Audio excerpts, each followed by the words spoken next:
Natural athlete को natural body building association के द्वारा ही बैन किया जाना, उनके द्वारा वाडा बैन सब्सटेंसेस का यूज करना, ये सब चल रहा है आज की हमारी फिटनेस इंडस्ट्री में। अभी के लिए इस पॉइंट को यहीं रखते हैं। पहले समझते हैं कि ये वाडा क्या है और ये वाडा बैन सब्सटेंसेस किस तरह से किसी एथलीट या स्पोर्ट्स पर्सन के उसके स्पोर्ट्स जर्नी में शॉर्टकट तरीके से हेल्प करता है। वाडा यानी वर्ल्ड एंटी डोपिंग एजेंसी।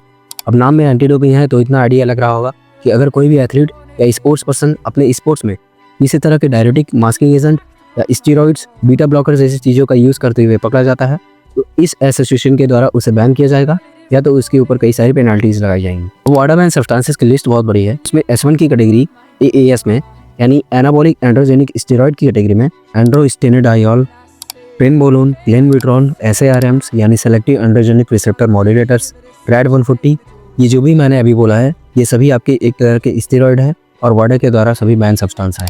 एक कैटेगरी और है डायरेटिक एंड मास्किंग एजेंट की, जिसमें एसिटाजोलामाइड, फ्यूरोसमाइड जैसी चीज़ें आती हैं। कुछ कैटेगरीज और हैं जैसे बीटा ब्लॉकर्स की कैटेगरी, उसमें हमारे अल्पेरेनोल, बीनोलॉल जैसी चीज़ें आती हैं और ये सभी जो मैंने बोला है ये सभी वाडा के द्वारा बैन किए गए सब्सटेंस है।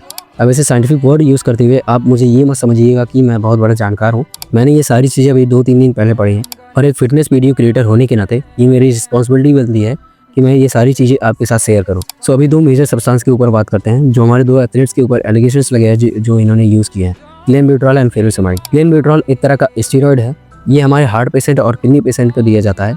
ये आपके मेटाबॉलिज्म के प्रोसेस को बहुत ज़्यादा इन्हांस कर देता है, जिससे आप फैट लॉस इजीली कर सकते हो उस पर्सन के कंपेयर में जो नेचुरली फैट लॉस कर रहा है। फ्यूरोसमाइड एक तरह का डायरेटिक है, इसे हम वाटर पिल भी बोलते हैं। ये वाटर रिटेंशन के लिए काफ़ी ज़्यादा काम आता है। ये आपकी यूरिनेशन के प्रोसेस को बहुत ज़्यादा इन्हांस कर देता है। इसके यूज़ से आप अपने फिजिक में जो भी वाटर होल्ड हुआ है उसे आप इजीली बाहर निकाल सकते हैं और ये दोनों ही सब्सटेंस वाडा के द्वारा बैन किए गए हैं। बात करते हैं नेचुरली और अननेचुरली फिजिक बिल्ड करने के बारे में। देखिए, नेचुरली और अननेचुरली फिजिक बिल्ड करना ये दोनों ही आपकी चॉइसेस हो, बट एटलीस्ट आप अपनी ऑडियंस से बिल्कुल ओपन रहें। आप जो भी सप्लीमेंट्स यूज करते हैं, जो भी आप स्टेरॉइड सब्सटेंस यूज करते हैं, आप उसे अपनी ऑडियंस के साथ शेयर जरूर करें और ऑडियंस को भी ये समझना चाहिए कि वो किसी भी एथलीट या स्पोर्ट्स पर्सन को जस्ट उसके लुक्स और उसके फिजिक के बिहाफ पे तो फॉलो ना करें। एटलीस्ट आप उनकी दी हुई इन्फॉर्मेशन को क्रॉस चेक करो, देखो क्या वो आपकी रियल लाइफ के ट्रेनिंग प्रिंसिपल में काम आती हैं, क्या उनकी दी हुई इन्फॉर्मेशन सच है भी या नहीं। अब मैं अगर अपनी पर्सनली बात करूं तो मैं जीत सलाल सर और गुरुमान सर को बहुत पहले से फॉलो करता हूं।